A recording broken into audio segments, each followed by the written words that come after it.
Tout à fait. Et puis du côté Figaro, et pour compléter merveilleusement ce plateau, Vincent Trémollet de Villers, directeur adjoint de la rédaction du Figaro.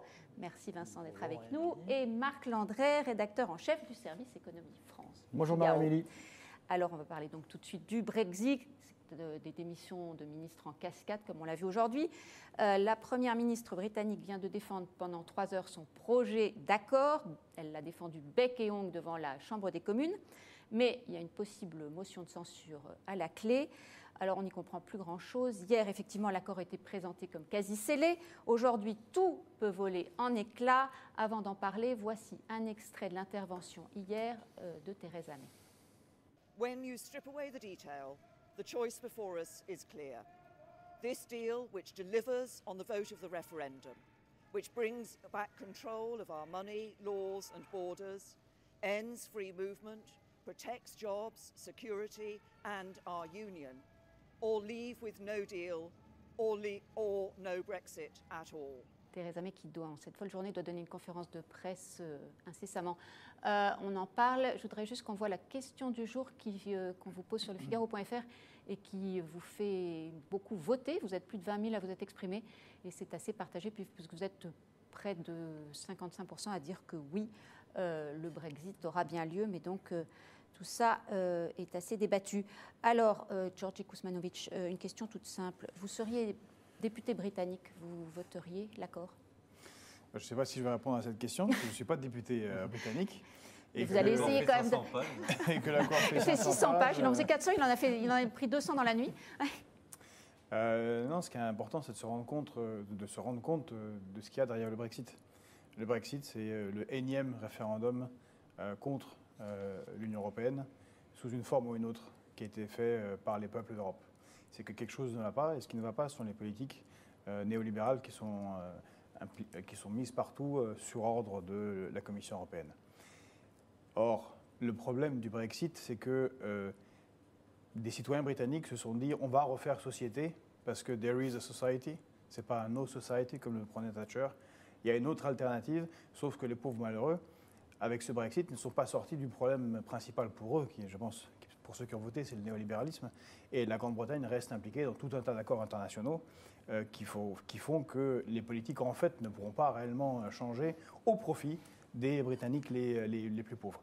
Mais moi, je suis pour le respect du vote populaire. Et le vote populaire a demandé le Brexit. Et il faut que peut-être cessent tous ces atermoiements pour interdire aux Anglais de faire réaliser la volonté populaire. Jacques Isabello, vous répondez à Georgi Kuzmanovic. C'est la preuve que l'Union européenne ne va pas, comme le dit Georgi? C'est la preuve qu'il y a beaucoup de choses qui ne vont pas. On a fait la guerre en Irak en expliquant aux gens qu'on sortait des enfants des pouponnières et qu'on les massacrait.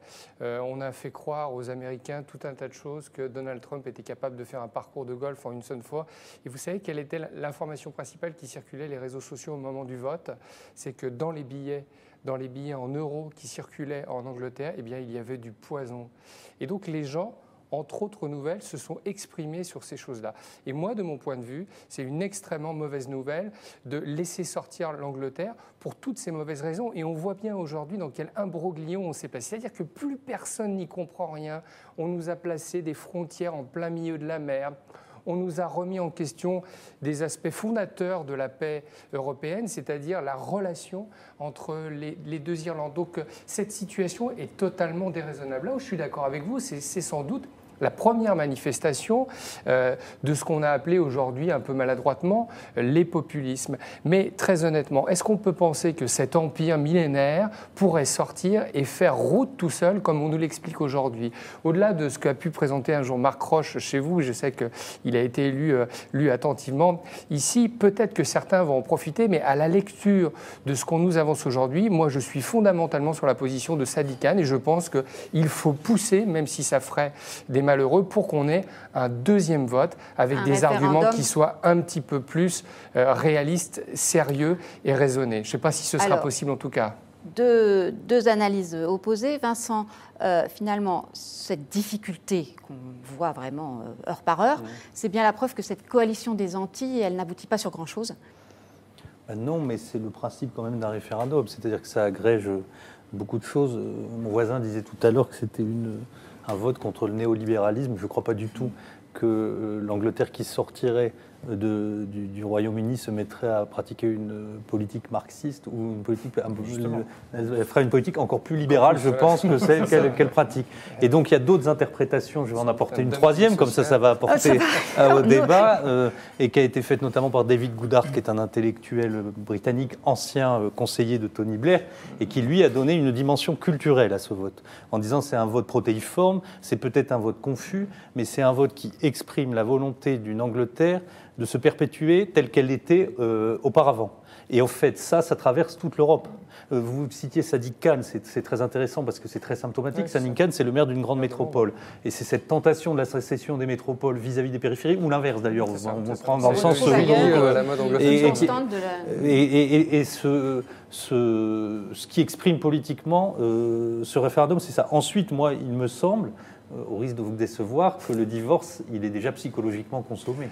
C'est-à-dire qu'on ne sait pas très bien encore les modalités qui gardent quoi. Mais on ne reviendra pas en arrière. Et ça change, mais je pense qu'à Bruxelles, c'est fait. On ne croit pas que le Royaume-Uni restera dans l'Europe et que du côté... Non, voilà. Pas de retour en arrière, Marc. Alors c'est quoi? C'est quand même un pied dedans, un pied dehors, nous disait notre correspondant en Grande-Bretagne, Florentin Collomb, comme il l'écrivait ce matin. Parce que l'accord tel qu'on le... on ne va pas faire de la technique de l'accord, parce qu'on ne s'y risquera pas.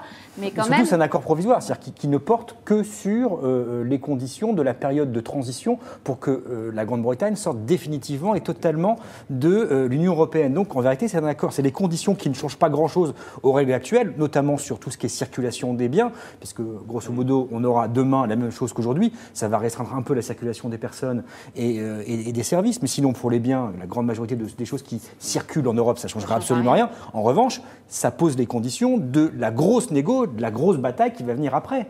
C'est quel accord de libre-échange on va avoir entre la Grande-Bretagne et l'Union européenne à partir de 2021. Et quand on voit le bordel, excusez-moi du mot, mais le bordel pour un accord... Le bololo, maintenant, effectivement, sur cet accord de transition qui n'est censé durer que 18 mois, on n'ose pas imaginer qu'est-ce qui va se passer quand on va devoir faire un traité qui traînera sur peut-être des décennies. Donc oui, c'est un beau bololo. Mieux vaut un mauvais accord. On dit souvent mieux vaut un mauvais accord qu'un bon procès. Ça s'applique. C'est ce que peut invoquer Theresa May aujourd'hui. Elle a tout le monde contre elle.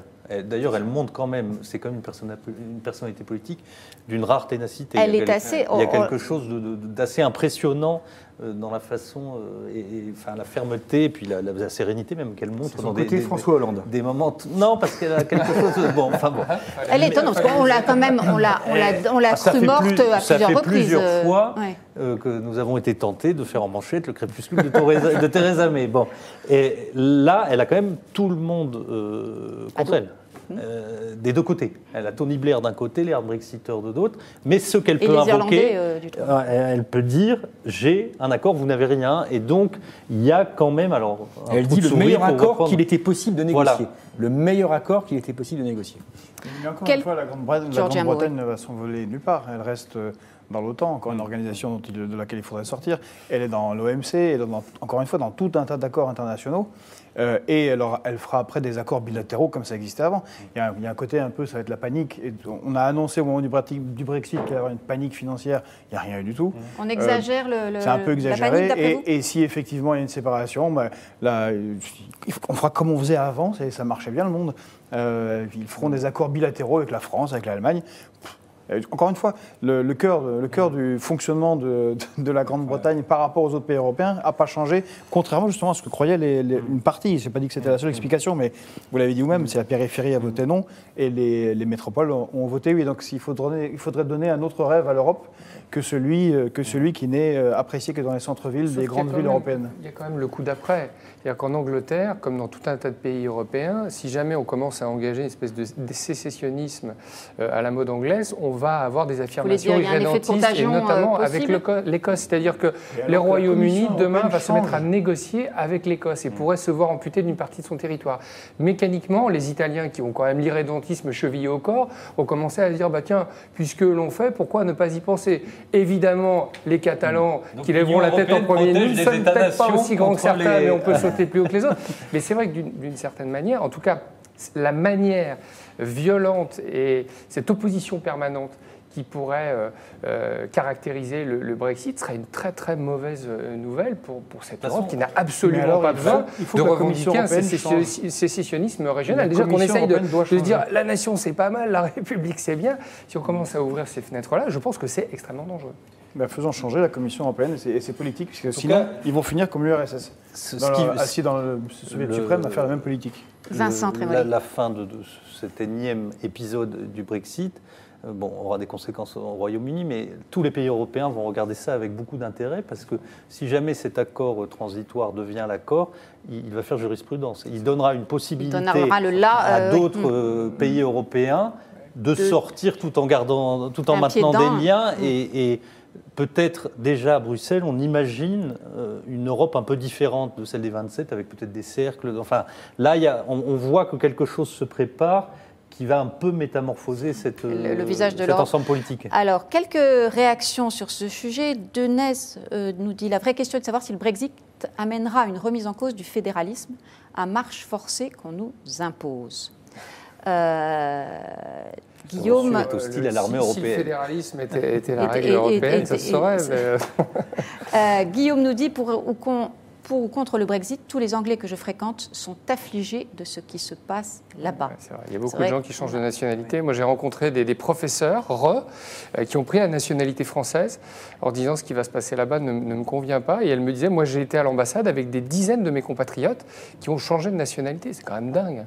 On a l'impression que l'Angleterre, en tout cas le Royaume-Uni, se transforme en espèce de pays sous-développé, une peur et des gens qui vont migrer l'Angleterre, qui est sans doute un des pays, même pas sans doute, un des pays les plus riches du monde, vers d'autres contrées européennes, et sans faire du catastrophisme. Rappelez-vous, puisqu'on a fêté la commémoration, rappelez-vous ce qui s'est par exemple passé en Hongrie. Regardez pendant la Première Guerre mondiale, l'incapacité des Hongrois à gérer toute leur communauté, leur territoire, les intérêts qui étaient totalement divergents.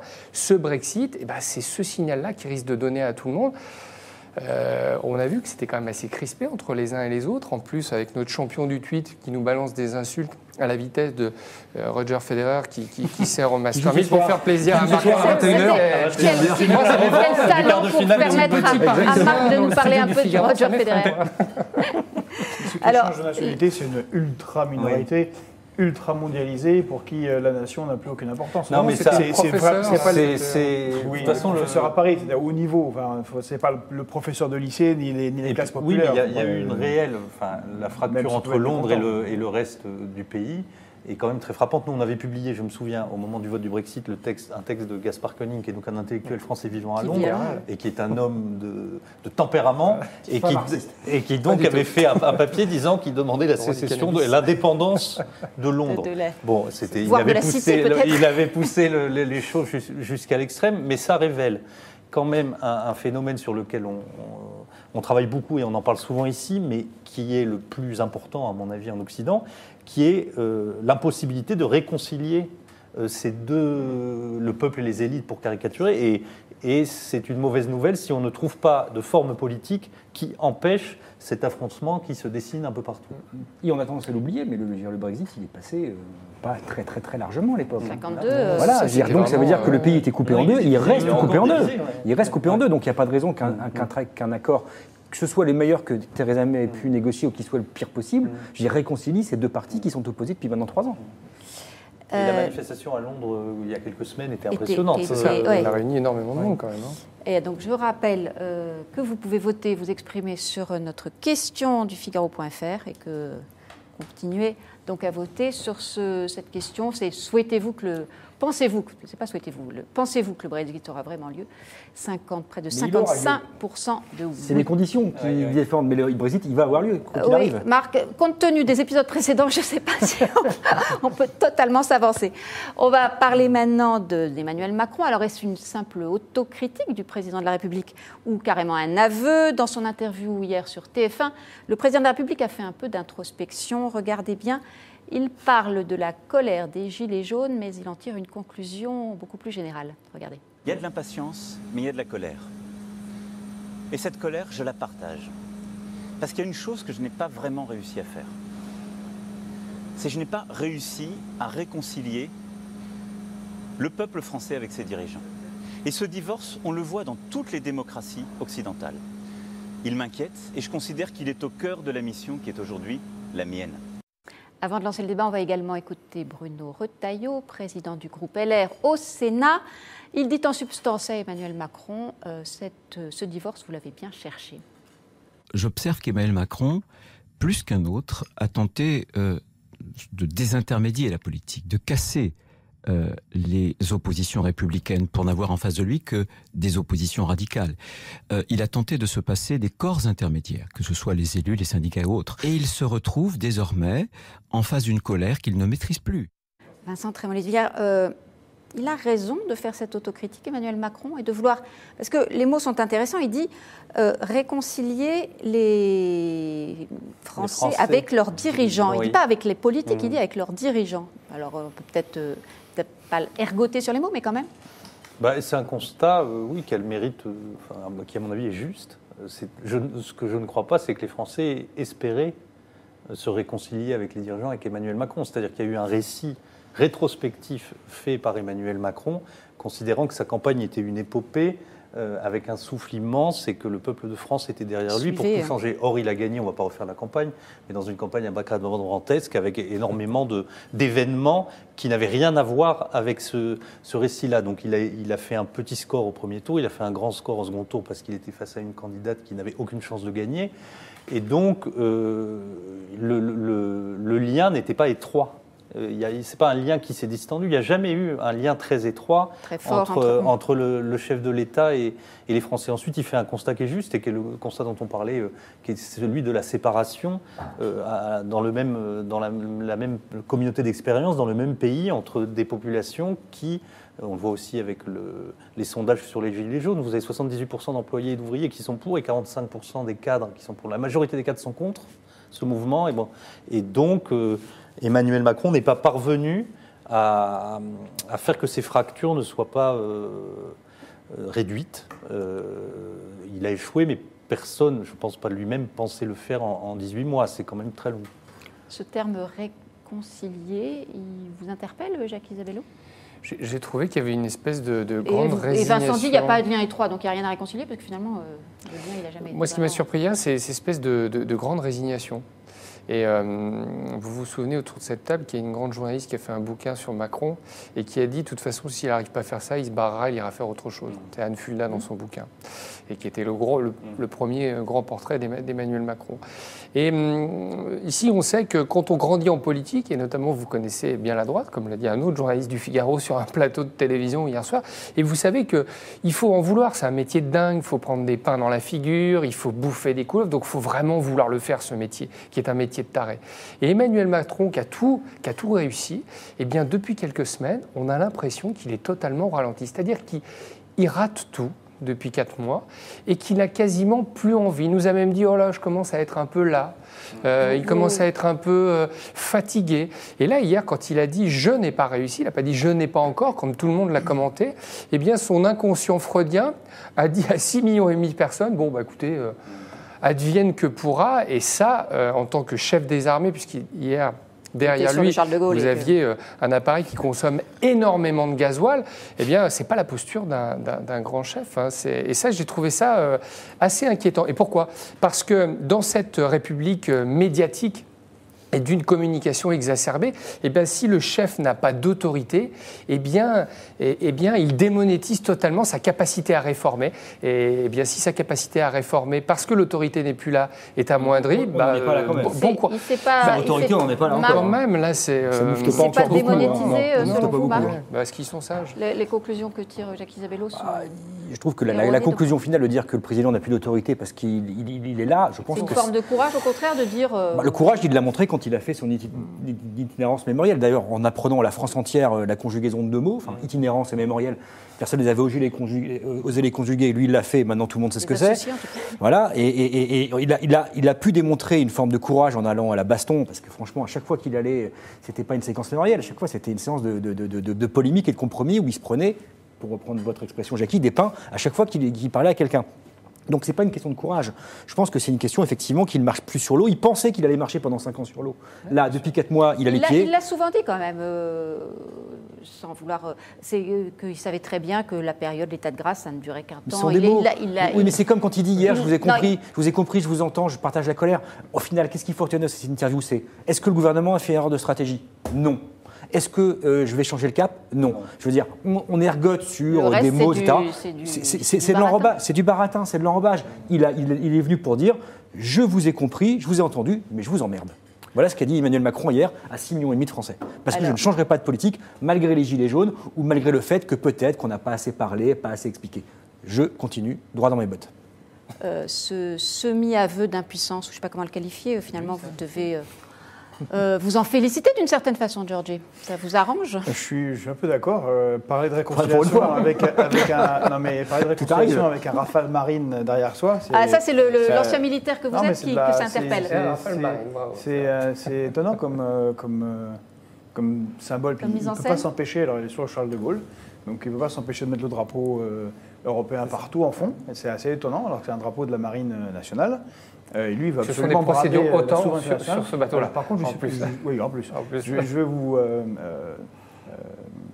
je ne suis pas d'accord sur un point, il n'est pas chef des armées, enfin, je reviens sur la question, mais il n'est pas chef des armées, il faut relire la Constitution. C'est une interprétation états-unienne du fonctionnement du rapport du président des États-Unis à l'armée, et que lui reprend, quand il a attaqué notre précédent chef d'état-major des armées, il n'est pas chef des armées, c'est absolument pas, il n'a que l'article 5 qui lui permet de faire le feu nucléaire au cas parce qu'il faut une réaction rapide, c'est tout. Le reste, il est censé, son Premier ministre, M. Philippe, est censé rendre des comptes devant le Parlement, ce qu'il ne fait jamais. Mais bon, sur notre question, oui, mais effectivement, c'est le président des riches. Et il a fait toute une série de politiques en faveur des riches, de défiscalisation, de suppression d'impôts, d'aide pour ceux qui ont le plus, et toute une série d'impôts pour ceux qui ont le moins. Il n'a absolument pas réglé la question du chômage, et cette taxe supplémentaire, eh bien, elle s'ajoute sur un peuple qui... de plus en plus a du mal à finir les fins de mois, surtout ceux qui sont dans les zones périurbaines. Là, on revient un peu à la discussion qu'on avait sur le Brexit, donc qui utilisent leurs véhicules. Je vous le dis, moi, enfin, je ne sais pas, il est fou. Et dans son itinérance mémorielle, il est passé pourtant dans des endroits tout à fait difficiles. Moi, j'étais candidat dans le bassin minier de Lens, mais... Les gens ont besoin de leur voiture, ils ont des voitures qui tiennent parfois avec des bouts de ficelle parce qu'ils n'ont pas les moyens. Et là, ils ont effectivement un président qui se moque d'eux et de leurs problèmes quotidiens. Alors moi, je ne dirais pas ça, mais en revanche, ce que révèle toute cette histoire et le rapport d'Emmanuel Macron aux Français depuis un mois et cette histoire de voiture et d'essence, c'est qu'avoir été un élu local, ça compte quand même.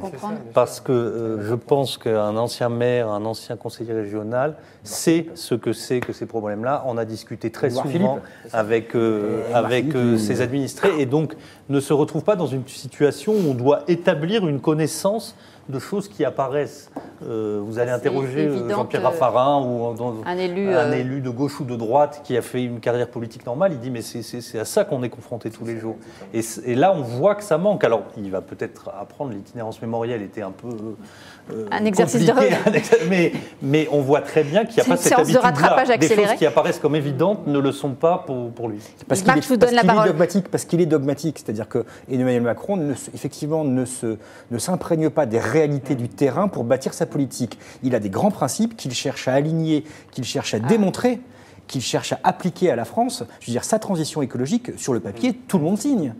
Tout le monde est d'accord, sauf qu'effectivement, quand c'est confronté à la réalité, et je suis d'accord avec vous Vincent, ça c'est son absence de pratique et de connaissance du terrain, parce qu'il n'a jamais été élu local. D'ailleurs, je vous rappelle ce qu'il disait quand il était ministre de l'économie, il est député. Grosso modo, ça ne servait à rien, si ce n'est à faire des notes de frais et à coûter de l'argent à l'État. Et que jamais lui s'abaisserait à aller faire une campagne électorale pour devenir député. Donc cette distance, elle continue à imprimer sa politique. Il paye le fait avec ce mouvement d'avoir supprimé les médiations. Ça, c'est évident. Oui. Il voulait aller directement aux citoyens sans passer par les syndicats, par les partis, par les journalistes. Mais les syndicats... Et donc, il a un mouvement sans médiation. Les syndicats, est-ce qu'ils ne lui échappent pas un peu? Parce qu'on a vu les déboires de FO, on a vu que parmi les enseignants, ça fait pas vraiment recette. Il a théorisé le fait que les corps intermédiaires étaient des freins à la réforme. Et depuis très longtemps, dans la commission Darrois, c'est quand même déjà, là, Attali aussi... Ça a été le principe du Nouveau Monde.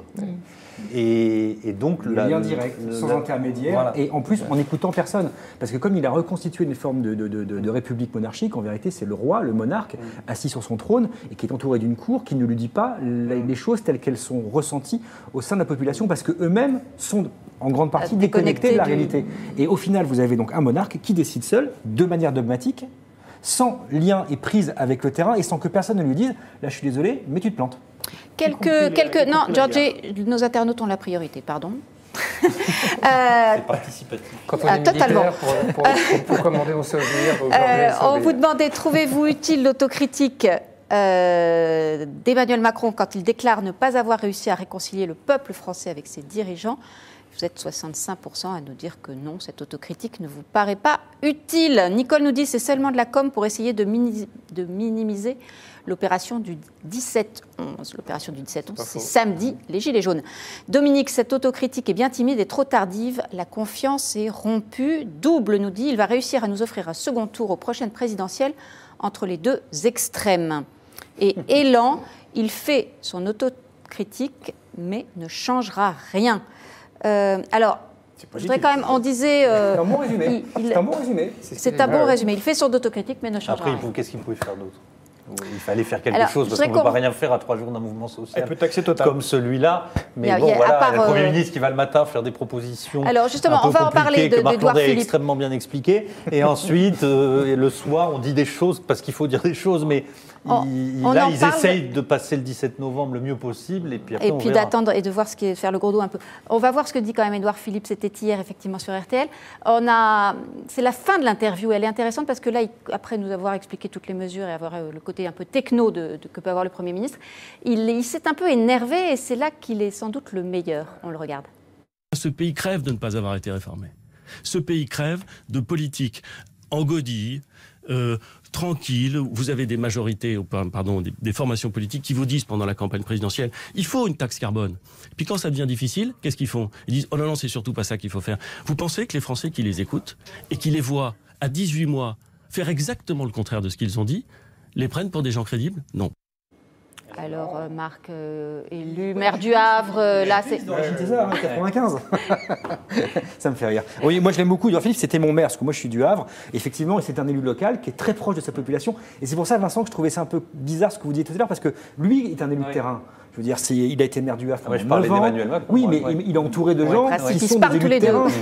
Logiquement, ils sont censés effectivement se parler plusieurs fois par jour. Alors là, la communication, on les rompt plus. Elle passe pas la scène. C'est bizarre. Non, d'un autre côté, Édouard Philippe, oui, mais il s'énerve. Sa colère, elle est juste, et puis il la sort très bien.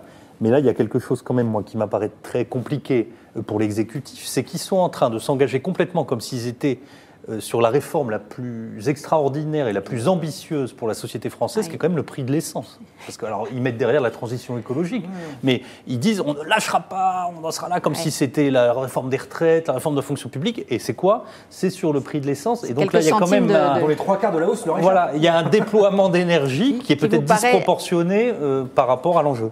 C'est dommage que ça ne soit pas sur des choses Jacques Isabello, sur ce côté, justement, vous qui... spécialiste de la communication, voilà, vous en feriez. Ce qui est très compliqué, c'est de faire changer les comportements dans la population, et notamment en France. Et là, c'est sans doute un des chantiers les plus difficiles. Et ils se rendent pas compte... Donc, vous n'êtes pas d'accord avec Vincent qui dit c'est pas la peine de mettre la barre aussi haut et de faire de cette réforme la mère de toutes les batailles. La taxe d'habitation, ils ne veulent pas changer les comportements. Après, ils disent qu'ils veulent changer avec Vincent, c'est une autre lecture. C'est-à-dire qu'ils ont enregistré la démission de Nicolas Hulot, qui était sans doute la personne la plus crédible dans l'esprit des Français pour parler de... Donc il regrette d'ailleurs l'absence. Et donc, après, ils sont arrivés avec soi-disant un projet écologique, mais qui n'a pas du tout été expliqué. Donc, ils n'ont pas compris que quand Nicolas Hulot dit non, ce gouvernement n'est pas écologique, et que derrière, ils viennent dire on vous taxe plus pour l'écologie, les gens savent très bien qu'ils sont pris pour des jambons, comme dirait l'autre. Donc, cette explication qui n'a pas été faite, et pourtant les Français sont mûrs pour accompagner cette transition écologique, eh bien ça ne passe pas. Il aurait fallu qu'ils prennent à l'aise 18 mois pour revenir sur les enjeux, pour travailler les différentes séquences, et ils ne l'ont pas fait. Ils se sont fait prendre comme des lapins de 6 semaines dans les Il y a quand même eu au début de la polémique sur la hausse du carburant, une première ligne de défense qui disait c'est pas nous. Et ensuite a été installée la ligne de l'habillage écologique. L'habillage de la transition écologique. Et c'est en ça que je veux. Évidemment qu'ils vont changer les comportements à terme et qu'ils ont une vue écologique. Mais là, ils l'ont racolé à quelque chose qui n'était pas dans le grand dessin écologique. Et c'est ça qui est défaillant. C'est surtout quand cette transition écologique elle a été faite avec cette augmentation de la taxe carbone sous François Hollande. Les prix du pétrole baissaient. Donc les augmentations de taxes imposées par l'État sur le prix, elles étaient $1, puisque le prix à la pompe diminuait du fait de la diminution des prix du pétrole. Sauf que là, on se retrouve dans le phénomène inverse, où il n'y a plus l'alignement qu'on disait des planètes d'avant, où le prix du pétrole augmente tellement que de toute façon, même sans augmentation des taxes, les Français râleraient. Sauf qu'on rajoute cette deuxième couche, c'est un peu le double effet qui se coule, c'est qu'il y a et l'augmentation des prix du pétrole et l'augmentation des taxes. Donc forcément, ça râle. Mais alors, je vous donne la parole dans un instant, mais juste pour compléter, je lisais sans doute dans un excellent journal, Le Figaro, qu'il y avait un problème de consentement à l'impôt plus général, et que finalement là c'était vraiment la goutte d'eau, mais que les Français étaient... Oui, c'est le fameux ras-le-bol fiscal de Moscovici de 2014. Oui, mais que là c'était sans doute la goutte d'eau qui fait déborder... Oui, mais c'est ça aurait pu être autre chose. Ça aurait pu être exactement autre chose. Mais d'autant plus qu'il faut se rappeler de cette séquence, c'est que là on est en fin d'année, ça devait être le moment du pouvoir d'achat du gouvernement, où on allait voir ce qu'on allait voir avec la suppression de la première taxe d'habitation et la suppression totale des cotisations sociales sur la feuille de paie. Les Français... Et rappelez-vous, Darmanin qui disait 20 millions de Français vont voir leur pouvoir d'achat augmenter. Ils se retrouvent avec des gilets jaunes qui vont bloquer la France samedi parce qu'ils disent il y en a marre, les prix à la pompe augmentent tellement qu'on n'arrive plus à rouler. On est dans un phénomène qui est totalement inversé. Donc ça veut dire aussi que les Français à qui on a dit vous allez voir ce que vous allez voir en fin d'année, votre pouvoir d'achat va augmenter, ils se retrouvent avec un effet totalement décalé et inversé d'une pression à la pompe et d'un ras-le-bol fiscal qui fait que... l'analyse de Marie Viseau dans nos colonnes ce matin qui disait le pouvoir d'achat, il augmente. Il augmente. Et puis, les Français ne sont pas idiots, il y a une injustice fondamentale. On est dans une économie qui est totalement hydrocarburée, de A à Z, des carottes que l'on produit jusqu'à la voiture et l'essence qui rentre dans la voiture. Un peu nucléarisé aussi quand même. Et il voit bien qu'il y a une inégalité totale. D'abord, ce que vous avez dit sur l'écologie, quand on a un président qui favorise le tout routier, et que ne sont pas taxés les billets d'avion. Moi, je fais partie de la France qui va bien. Je ne sais pas, j'imagine vous aussi, vous prenez l'avion. Donc, vous savez que vous n'aurez pas de rajout de 50, 60 euros sur le billet d'avion parce que le kérosène ne sera pas taxé. Donc, par contre, il va être taxé sur des gens qui finalement ont une empreinte. Oui, mais ce sont des gens, ceux qui vont subir le plus sont des gens qui ont l'empreinte écologique la plus faible, en fait. Et donc, cet argument ne marche pas. Et puis, il y a un autre, c'est l'injustice. Et il faut se rappeler l'histoire de France. Ça ressemble fortement au problème de la gamelle. Et on a en France des gens, y compris pauvres, qui payent l'impôt principal qui est la TVA, ou ce genre d'impôt sur les hydrocarbures, mais qui sont dirigés par des gens qui en payent de moins en moins. Et la dernière fois, ça a mal tourné, ces déséquilibres. Donc ceux qui dirigent devraient plutôt, au lieu d'essayer d'être pédagogues, essayer de changer cette inégalité qui ne fait que s'accroître, comme l'a montré très clairement M. Thomas Piketty. Et il devrait préparer, Marie-Amélie, si je peux me permettre, la prochaine étape, c'est-à-dire le prélèvement à la source. Parce que le prélèvement à la source, si jamais ça se passe mal, c'est une deuxième rature de la fiche de paye, avec à la fois un sentiment de vol. Si la technique trahit le gouvernement et l'ensemble des inspections des impôts locaux, je peux vous dire que ça va être... On a coupé des têtes en janvier. On ne va pas ouvrir le débat sur le... C'est un peu injuste, c'est que... C'est comme ça, c'est la politique, mais Emmanuel Macron hérite de décennies où la pression fiscale est une méthode de gouvernement habituelle et constante. Et donc là, quand il y a un phénomène de cristallisation, chaque personne s'interroge, et je ne connais pas un Français se disant moi je ne trouve pas qu'on paye beaucoup d'impôts et que les taxes ne soient pas finalement très importantes. Donc, en tout cas, nos internautes... L'arrivée du prélèvement à la source renforcera ce sentiment. On termine, Marc, là-dessus. Ne concernera que la moitié des foyers fiscaux, parce que le gros des impôts est invisible, on ne le sent pas quand on va acheter soit une bouteille d'alcool, soit un paquet de clopes. Merci de cette précision, Marc. Guillaume nous dit les prix de l'essence en 2018, c'est comme le prix du pain en 1789. Voilà. Oui. Blueberry, qu'ils rendent disponibles des alternatives à l'essence avant de pousser les gens à aller dans cette direction. Et Guillaume, toujours, Fabius avait fait une TIPP flottante selon les cours, sûrement la seule bonne chose qu'il ait faite. Ça a duré un an, ça a été vite abandonné. Enfin, Nicole, je termine. Les gilets jaunes, ce n'est pas seulement l'essence, mais l'ensemble de ce qui augmente depuis 18 mois. Elle vous rejoint tous sur le côté ras-le-bol fiscal. Alors on passe à nos ex. Nos ex sont Sarkozy, François Hollande, Ségolène Royal. Les ex-présidents ou qu'en politique. Je pensais que c'était d'autres ex, c'est pour ça. Ce qu'on vient de dire sur Emmanuel Macron et sa popularité en berne explique sans doute ce qui va suivre. Ils sont de retour, en tout cas ils font beaucoup parler d'eux, à commencer donc par François Hollande qui était le week-end dernier à Brive-la-Gaillarde pour la foire du livre et qui, en pleine séance de dédicace, a dit ceci. Vous êtes retiré de la vie politique intégralement Non. ou pas? Non, Vous allez revenir? je vais revenir. Et on l'a noté, il regarde bien la caméra, donc on peut dire qu'il a été surpris ou que ce sont des propos qu'il ne voulait pas rendre publics. Quant à Ségolène Royal, voici ce qu'elle disait, c'était toujours ce week-end, là c'était à l'émission 20h30 le dimanche sur France 2, regardez ce qu'elle confie à Laurent Delahousse. Le combat de ma vie, et aujourd'hui plus que jamais, c'est le combat pour la protection de la planète. Ça peut passer par la présidence de la République. Peut-être. Peut-être. Alors vous trouverez demain dans le Figaro 2 pages passionnantes sur ce sujet. Je précise juste que le lendemain, sur France 2, elle a dit qu'elle n'avait pas dit le peut-être. Elle a nié avoir dit le peut-être. Mais il l'a bien forcé. Moi, je l'ai trouvé très bon. Il l'a pour obtenir le peut-être. Pris au callback, comme on dit, dans les cours d'école. Alors, c'est quoi, Vincent Trébollet? On n'est jamais mort en politique? Alors, il y a deux phénomènes. Enfin, je distinguerais Ségolène Royal de Sarkozy et Hollande. Il y a le phénomène de l'ancien président qui, en général, a ses anciens conseillers qui lui disent « il ne durera pas 2 ans ». Il faut être prêt, on ne sait jamais. Recours. Le match retour, je vois le moment où je monte les marches et il me rend les clés. Bon. Ça fait partie de la mythologie. Donc Sarkozy, il y avait eu le fameux retour. Les deux Hollande, ils disent Royal, c'est autre chose. Je dois reconnaître qu'elle a montré un flair politique impressionnant sur les histoires d'hydrocarbures. C'est-à-dire que c'est la première qui le parle premier, de c'est Laurent Wauquiez fiscal, qui en parle, mais qui n'a pas réussi à imprimer le fait qu'il a repéré ça, et c'est elle sur RTL un matin qui balance qui pousse un cri et ça démarre.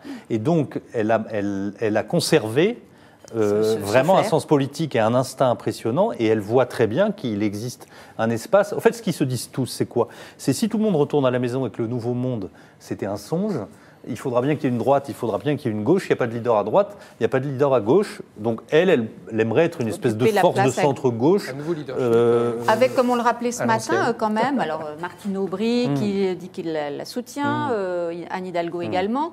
Un peu à peu, elle engrange. Et puis elle monte dans les sondages. Et Nicolas Sarkozy, c'est encore autre chose. C'est essayer de maintenir cette idée de figure en surplomb avec lequel il ne peut pas y avoir une droite qui se construit, parce que ça ne marche jamais quand ce n'est pas lui. Alors après, la forme du recours, elle me paraît quand même beaucoup plus incertaine pour Nicolas Sarkozy. Il est revenu pour la primaire, il a échoué. Il y a un certain nombre de dossiers qui... Enfin, tout ça me paraît compliqué, quoi. Il a eu tort, peut-être, Emmanuel Macron, de ne pas prendre Ségolène Royal ça a été en plus une des premières à faire des offres. Marrainer, c'est pas beau, mais c'est ça, puisque ça a été sa marraine politique. Elle l'a beaucoup conseillé. Elle est extrêmement déçue. Elle est un peu jalouse de ne pas être dans ce gouvernement. Elle a donné des leçons à Nicolas Hulot pendant quasiment tout son début de quinquennat. Et puis, c'est vrai, je suis complètement d'accord avec Vincent. Déjà, et Georget a cette filiation avec elle, c'est une fille de militaire. Donc elle a grandi quand même dans une forme d'autoritarisme qui lui a permis d'éclore au-delà de tout ce qu'on a voulu lui faire. Et puis, rappelez-vous ce coup magistral des cartes à 10 €, orchestré par Jack Lang quand elle a pris le pouvoir au Parti socialiste. Et elle se dit, on nous dit que Clémenceau a pris le pouvoir à 76 ans, Trump à 70 ans, moi je suis plutôt bien conservé, elle a un sens politique incroyable, elle a l'écologie, et puis en plus elle exploite bien de ce dossier MeToo, puisqu'elle nous explique que sa féminité trahie demanderait à pouvoir se révéler, comme la parole des femmes s'est libérée. Donc elle est vraiment au confluent de tout un tas de choses politiques assez intéressantes. Et vous avez eu la gentillesse de rappeler que j'avais travaillé avec Jean-Pierre Raffarin, et moi j'ai eu des amis qui ont été licenciés par Ségolène Royal, donc je peux témoigner qu'elle est extrêmement violente. Toutefois, en ce moment, elle a le vent en poupe, et si cet amour d'été avec Emmanuel Macron s'éteignait assez rapidement, pourquoi pas? Il y a plein de gens qui voudraient retrouver un job ou un Marocain qui se dirait tant qu'à faire, pourquoi ne pas faire atterrir cet avion-là? Alors, sur le retour des anciens et de l'ancien monde, vous êtes une large majorité à dire que vous ne le craignez pas. 68% très exactement pour le moment à cette question qu'on vous pose sur Twitter. Albert nous dit « Macron nous amène presque à regretter Hollande ». Et Sylvie, il n'y a pas de nouveau monde, c'est une continuité.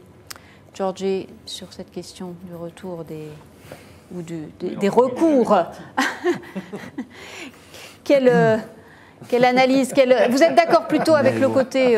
Moi, je suis d'accord avec l'internaute Sylvie. Avec Sylvie, Oui, il n'y a pas de parce nouveau que, monde, c'est la continuité. Oui, on nous a quand même... Ce nouveau monde, c'est surtout une... On ne va pas accepter ce qu'on a critiqué pendant la campagne. Ça a été vendu par les médias et des agences de communication au service de M. Macron. Et M. Macron, à part sa jeunesse, est quand même l'incarnation de l'ancien monde. Il a tout autant fait l'ENA, il était tout autant banquier, puis surtout, il a travaillé pendant 5 ans avec François Hollande, dont il était ministre de l'économie. Donc, ce n'est pas non plus une révolution intégrale. Et puis, les politiques qu'il mène, ben, ma foi, ce sont les mêmes qu'a mené Sarkozy et François Hollande, c'est-à-dire, pour la plus grande partie de ces réformes, ce sont des réformes demandées par Bruxelles et la Commission européenne. Donc, en fait, il n'y a pas grand-chose qui change. Mais sur François Hollande, je voulais juste dire quelque chose.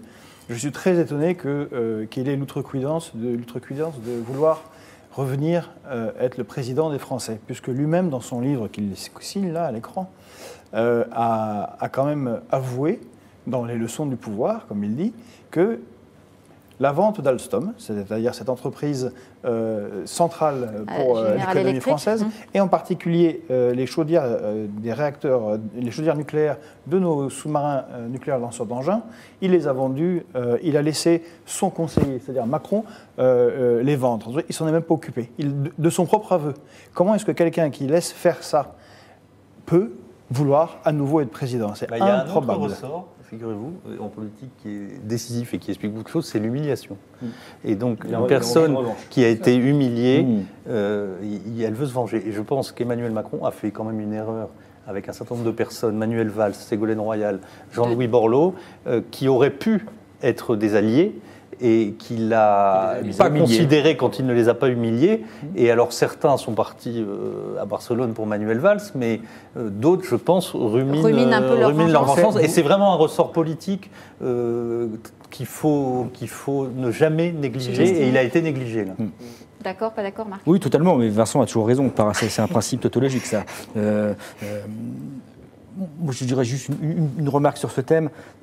Et d'ailleurs, c'est François Hollande, il est beau, notre ancien président, là, avec son sourire. C'était un homme politique de droite qui en 2012, m'avait dit, juste après l'élection de François Hollande, il fait l'avantage de François Hollande, c'est qu'il donne espoir à tout le monde. C'est-à-dire que M. 3% a réussi à devenir président de la République, donc tout le monde peut devenir président de la République.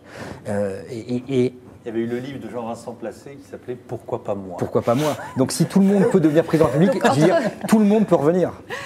Entre l'humiliation et le désir de vengeance et le côté un petit peu mégalomane de certains, c'est ça la politique. C'est aussi ça, ça donne aussi sa dimension romanesque, c'est aussi pour ça qu'on en parle le matin, le soir. Et on va voir parce que je crois qu'on ne l'a pas passé, Nicolas Sarkozy a donné une interview au Point la semaine dernière, on va voir... dans 16 pages dans le Point. 16 pages très, très nourries avec une grande analyse de la situation internationale. On a juste retenu ce passage. Je suis de moins en moins conservateur, nous dit l'ancien président. Et il faut toujours aller de l'avant, un bon principe. C'est pas une de plus que Emmanuel Macron, il n'avait pas fait 15 Macron? Si, peut-être. Je crois que c'est ça, c'est le côté toujours plus. Et cette interview montre une ligne un peu nouvelle. Bon, il a beaucoup changé, Nicolas Sarkozy, mais là, il est sur une ligne... Une nouvelle fois. Il a beaucoup changé, on a l'impression qu'il voudrait... s'il revenait, récupérer les déçus du macronisme, en fait, et pas du tout les campagnes qu'il a pu faire plus à droite. Et d'ailleurs, il va, demain, je crois, il va voir Estrosi dans cette bonne ville de Nice. Et il ménage beaucoup aussi Gérald Darmanin. Mais lui, ce sera encore plus délirant que François Hollande, parce qu'il a quand même déclenché une guerre en Libye, qui a entraîné un chaos, une propagation des foyers terroristes à travers tout le Sahel. Mais lui, c'est un personnage politique qui n'a rien à voir avec François Hollande. Oui, mais un président qui a compris le pouvoir à la force du poignet, donc on peut imaginer qu'il imagine des choses. On ne va pas aborder tout le contexte international de nos anciens présidents. On va parler un petit peu de la sécurité routière avec ce bon chiffre. Donc, il est tombé ce matin, une nette baisse de la mortalité. On va le voir sur les 4 derniers mois. Il y a eu 3 bons mois en matière de mortalité, justement. Alors, on va voir l'infographie. Oui, vous voyez, juillet, août, c'est des baisses. Il y avait une remontée en septembre et puis de nouveau une baisse ce mois-ci assez conséquente. Édouard Philippe, on le sait, a tenu ce dossier à bout de bras. C'est lui, le monsieur 80 km/h. On l'écoute, c'était en juin dernier. Il disait ça dans un déplacement à Saint-Denis, en Seine-Saint-Denis. Pour le dire de façon peut-être un peu triviale, l'objectif, ça n'est pas d'emmerder le monde. L'objectif, c'est de faire en sorte qu'il y ait moins de morts et moins de blessés graves. Alors, il nous reste malheureusement assez peu de temps. Le 80 km/h, une bonne chose aujourd'hui? Ouais, statistiquement, j'étais prof de statistique, il faut attendre C'est un trop an, tôt. sinon, D'ailleurs, il se garde bien, le gouvernement, et je pourrais Édouard vous Philippe dire en oui, non, particulier. pour un tas de raisons. En fait, on n'en sait rien, il faut attendre un an. Moi, ce qui m'inquiète plutôt comme d'autres, c'est que cette politique des 80 km dénote peut-être plus le problème des infrastructures et l'état des routes en France, qui est de plus en plus catastrophique. Jacques Isabello. Très rapidement. Moi, je suis fils de sapeur-pompier, donc il n'y a pas de sujet. C'est effectivement les 80 km/h, c'est très bien. Tout ce qui contribue à baisser la mortalité. Je pense que ce sujet-là montre bien à quel point Édouard Philippe est extrêmement habile. Parce qu'il savait très bien que ce n'était pas un dossier compliqué. Il savait très bien que ça allait être dur à vendre, mais que derrière, il y avait énormément de lauriers à récupérer. Parce que les chiffres d'accidentalité qui ont été un peu les gilets jaunes, d'une certaine par le façon. JDD ont bien montré qu'il y avait un sujet des routes secondaires. Les 80 km/h, la décision en janvier, a pour conséquence qu'on va vivre le 17. Ça, c'est, je ne parle pas des effets sur la mortalité, etc. Là, je fais de la politique. Mais, et à mon avis, ça a deux conséquences. La première, c'est que les 80 km/h ont vu les associations d'automobilistes se mobiliser, soit 40 millions, l'Automobile Club, etc. Et le mouvement des Gilets jaunes a échappé à ces associations, mais n'aurait jamais pu naître s'il n'y avait pas eu la colère des 80 km/h. La deuxième chose, c'est que psychologiquement, ça accentue la distance entre le président et le Premier ministre. Parce que le président est forcément tenté de se dire, tout ce désordre que je vois là est le fruit d'une décision pour laquelle j'étais moins favorable. En tout cas, il a toujours, Emmanuel Macron, montré moins de détermination sur ce sujet-là qu'Édouard Philippe. Et c'est à ce moment-là aussi que Gérard Collomb dit Joker. Donc la décision au début janvier l'année dernière des 80 km/h a des conséquences politiques en cascade. Qui continue à se ressortir. Marc, un mot sur le 80 km/h. Oui, juste un dernier mot. Moi, j'ai toujours été pour et je pense que... Vous l'avez dit plusieurs fois ici. Plusieurs fois, je suis pour et je pense que les faits, les statistiques le démontreront. Et ça a une bonne conséquence, c'est que dans ces périodes où le prix de l'essence est très cher, rouler moins vite, ça permet de consommer moins, et donc c'est bon pour le pouvoir d'achat. Et pour la planète. Quelques réactions sur ce sujet. D'abord, on vous demandait si la limitation à 80 km/h avait prouvé son efficacité. On regarde des chiffres de la mortalité sur les routes. Vous êtes 74% à estimer que non. Pat nous dit, si on commençait par ceux qui conduisent sans permis, et Elan nous dit, le 80 km/h nous a agacés, les taxes nous excèdent. Donc, c'est bien ça effectivement... va dans le sens de ce que dit Vincent, même si l'association est pertinente. Maintenant, il y a des agrégations de choses économiques qui font que les gens, là, vraiment sont très en colère. Mais des choses qui n'ont rien à voir avec la voiture. Maintenant, non, mais par exemple, quand Benjamin Griveaux dit ceux qui roulent en diesel, il relie les deux. Et qui fument des clopes, c'est l'électorat de Wauquiez, c'est sûr que ça, c'est pas très malin. Mais bon. Merci. Quand on confond Marc Bloch et Charles Maurras. Merci aussi à Lorraine Triard qui a préparé avec moi cette émission. On vous retrouve Guillaume Roquette demain pour un nouveau point de vue.